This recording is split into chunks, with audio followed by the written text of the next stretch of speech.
Let me show you two numbers from the Nigerian government's open Treasury portal. In 2025, the Presidential Airfleet, that is the aircraft that transport the president and senior officials, received 20.27 billion naira, that is 97.76% of its budget, nearly every naira released. Now, look at this other line, same portal, same fiscal year, same treasury. The Nigerian Army's budget for the purchase of security equipment, 20.56 billion naira, budgeted. Amount released, 1.46 billion. That is 7.11%. Same government, same year, same treasury. One got everything, the other got almost nothing. During this budget cycle, according to Beacon Security and Intelligence Limited, over 10,000 Nigerians were killed in security-related violence. We went to the government's own data to understand how this happened, and what we found was quite interesting.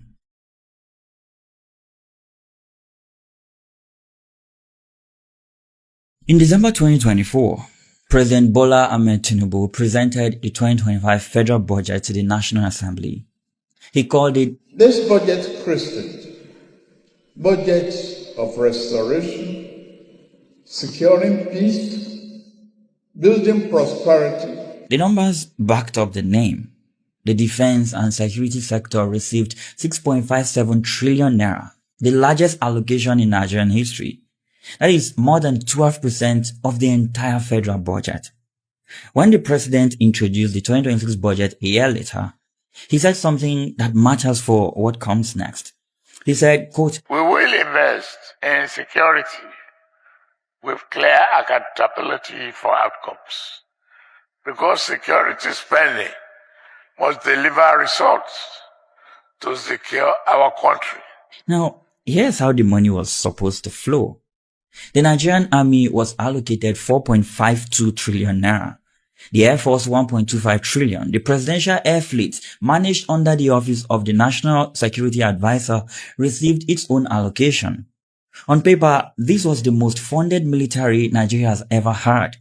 So, we went to the Open Treasury portal, the government's own transparency platform, and we checked what was actually released. The 2025 budget performance data tells a very different story from the one in the Appropriation Act.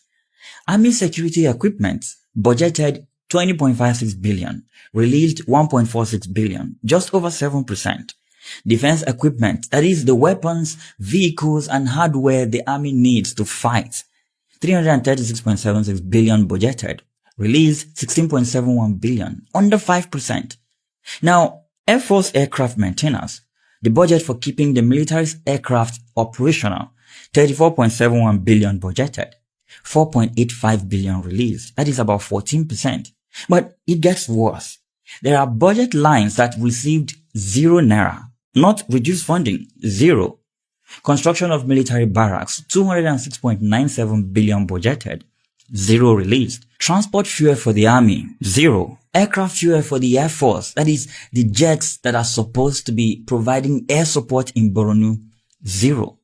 Although a broader fuel aggregate shows some partial release. Then we have welfare packages for soldiers. I hope this doesn't get me in trouble.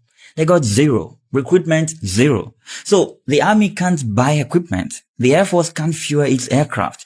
Nobody is building barracks. Nobody is being recruited, and nobody is even getting welfare packages.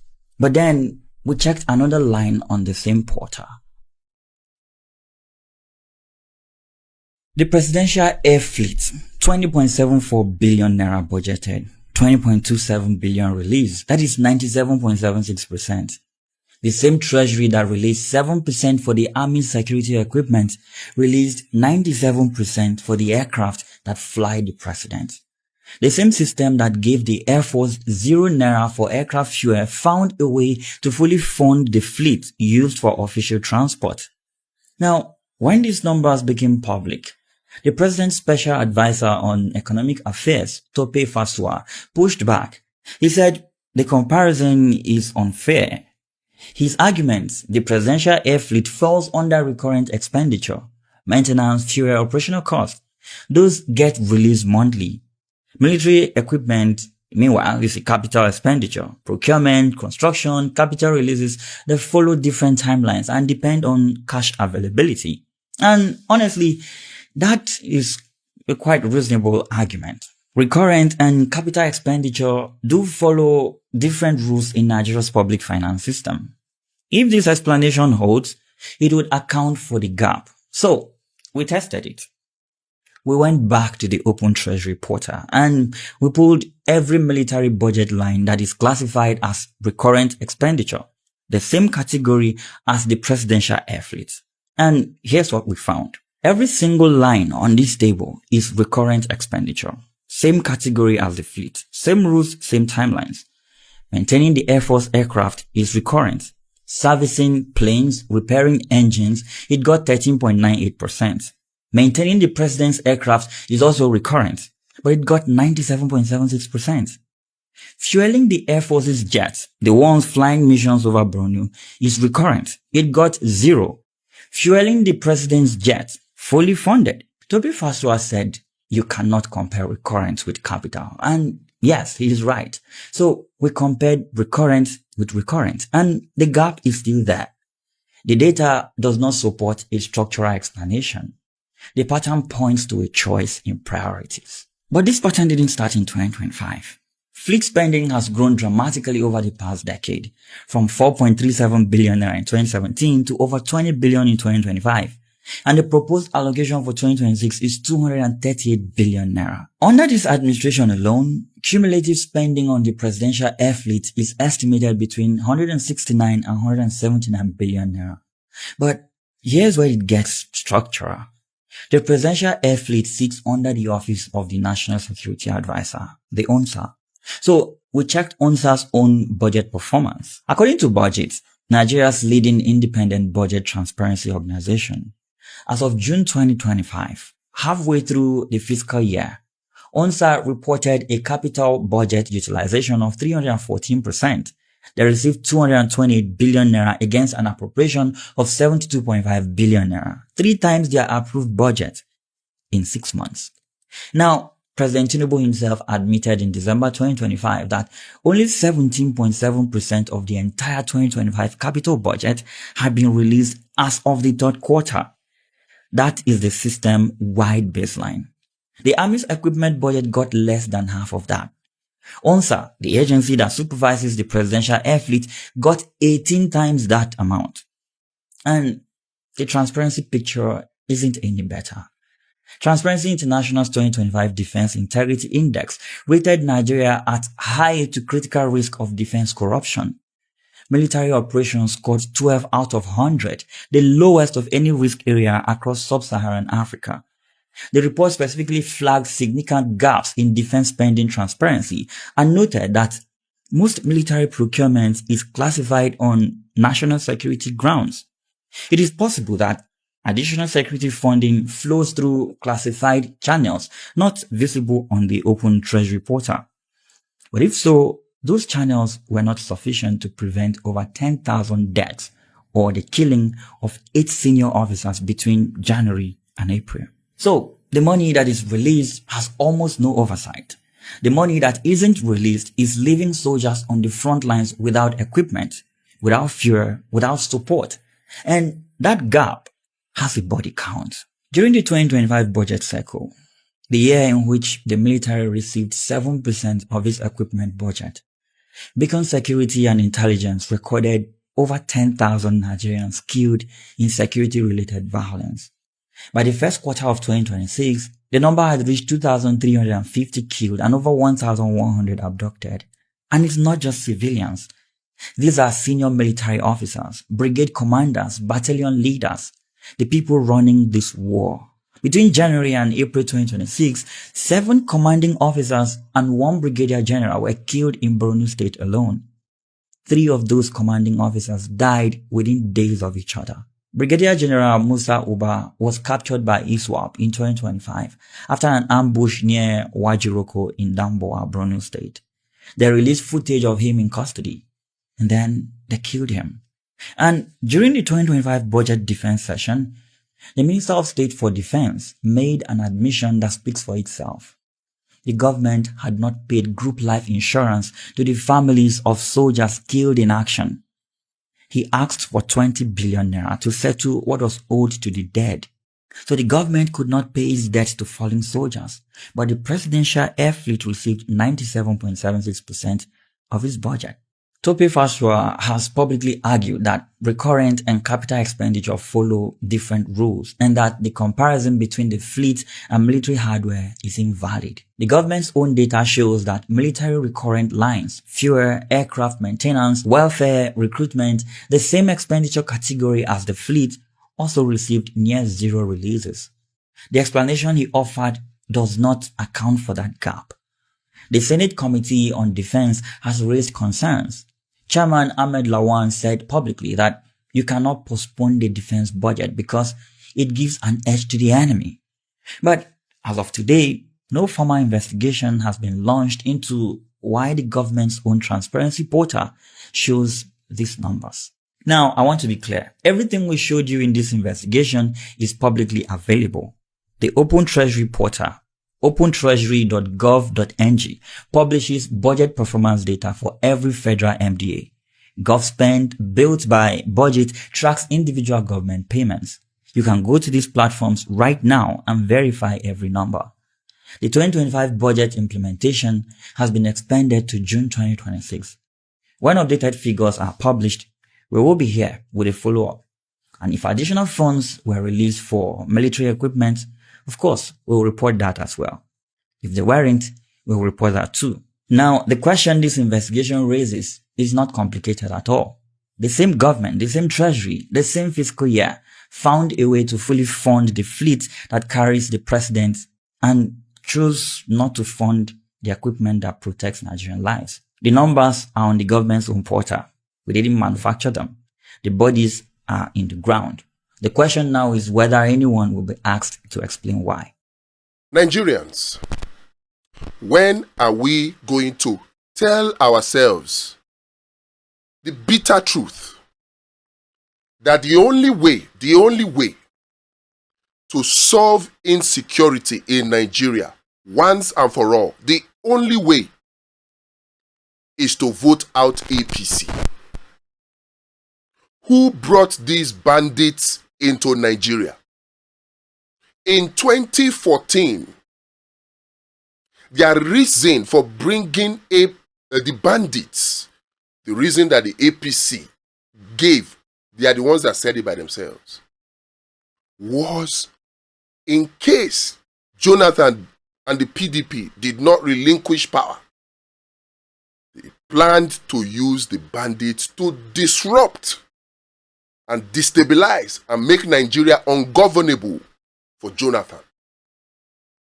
And what they told the bandits was that they were going to help them Islamize Nigeria.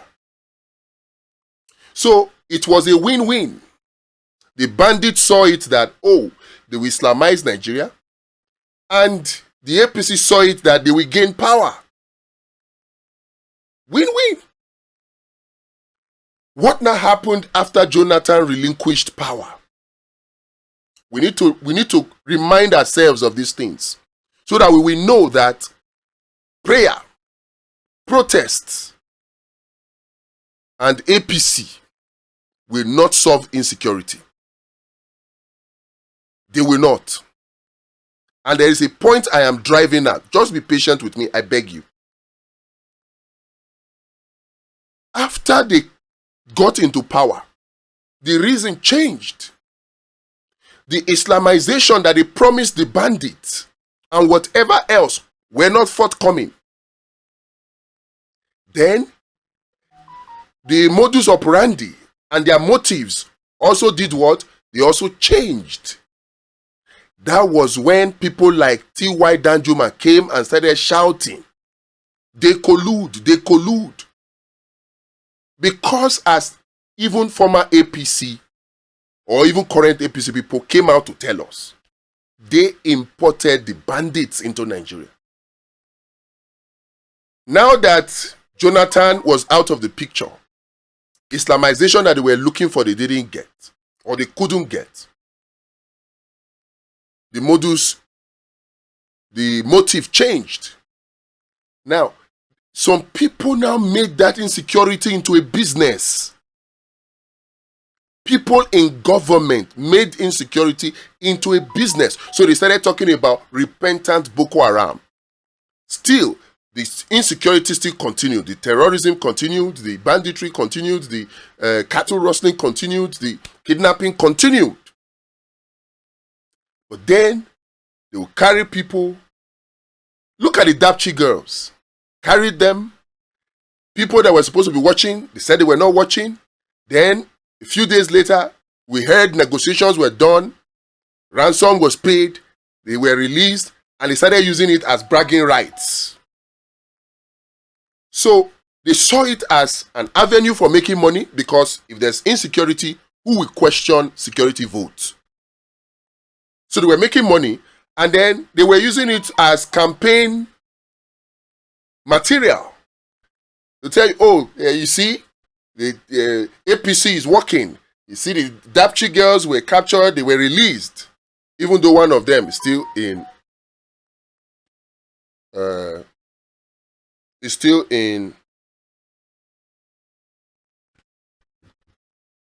their captivity to date. Now, Buhari's tenure, 8 years left. We are now in Tinubu's regime. You would have thought that, oh, if Buhari was accused of supporting the Islamization agenda because he was a grand patron of Miyetti Allah, is Tinubu now also a grand patron of Miyetti Allah? And they said, oh, Tinubu's wife is a Christian, so Tinubu cannot support the Islamization agenda. But what do we have? Right now, what was true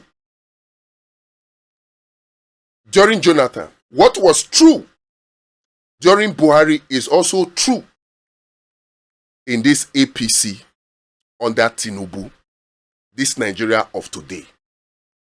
And the only way to solve the insecurity is to vote out APC. And the reason is simple. The people responsible for this are known by government.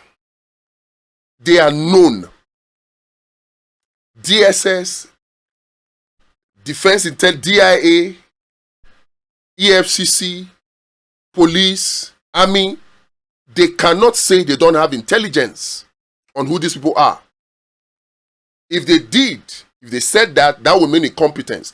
And of course, we all know that our security agencies, they are not incompetent.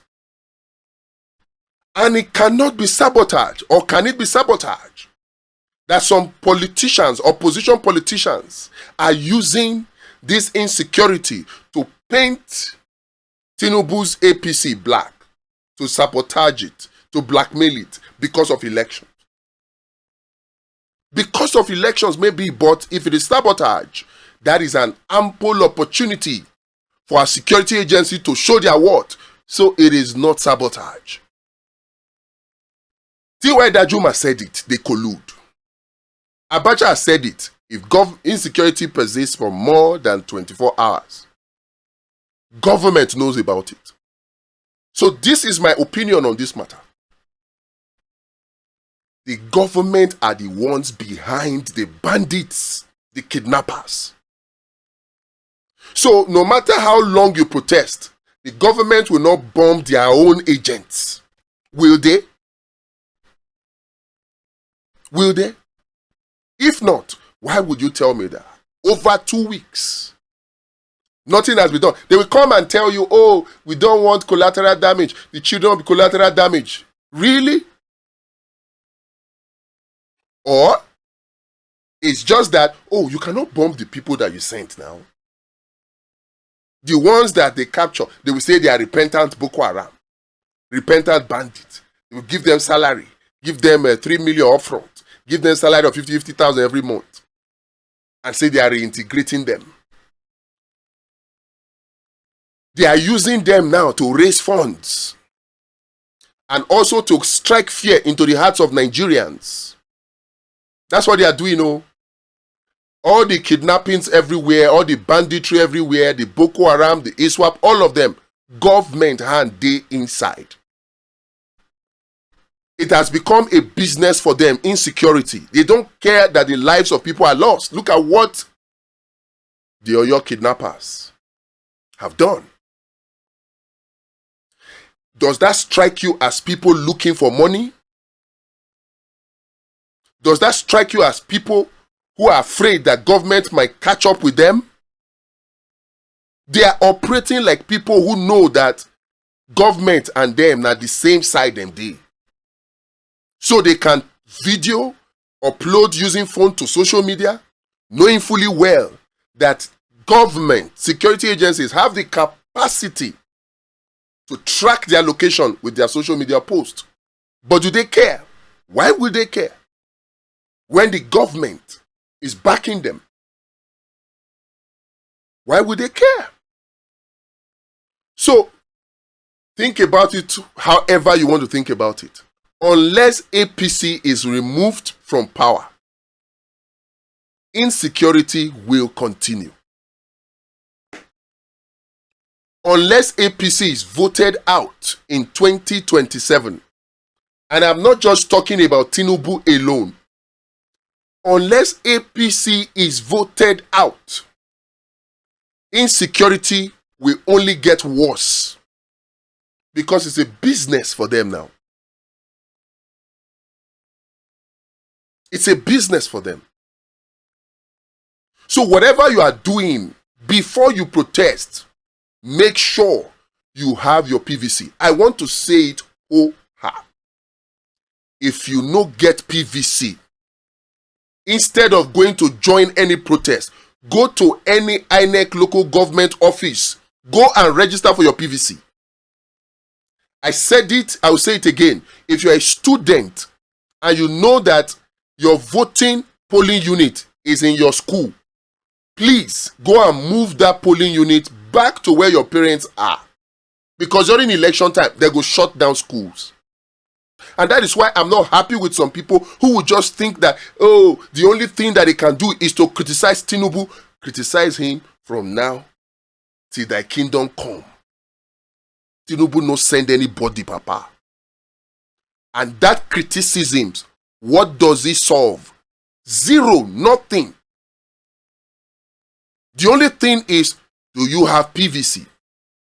And then, are you queuing behind a serious alternative with the capacity to work for the people, not for godfathers, not for vested interests? So if you are not having PVC and you are protesting, you are an enemy. Don't think you are working for Nigeria. You are not. After you get your PVC, come and register for Vote Watch and be part of the team of Nigerians that are going to stop rigging in 2027.